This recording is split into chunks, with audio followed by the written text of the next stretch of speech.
ইসরায়েলের হামলায় একাধিক সামরিক কমান্ডার নিহত হওয়ার পরও অবিরাম ক্ষেপণাস্ত্র হামলা করছে ইরান।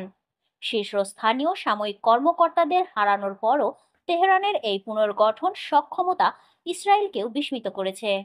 মার্কিন সংবাদ মাধ্যম সিএনএনকে দেয়া সাক্ষাৎকারে এমনটাই জানান যুক্তরাষ্ট্রের একজন বিশ্লেষক।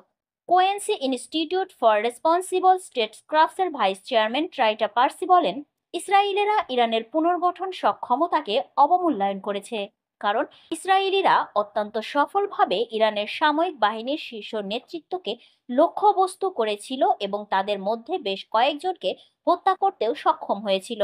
তিনি আরো বলেন, ইসরায়েল বিশ্বাস করেছিল যে তারা ইরানের কমান্ড ও নিয়ন্ত্রক ব্যবস্থাকে ব্যাহত করেছে, কিন্তু সেই ধারণা দ্রুতই বদলে গেছে।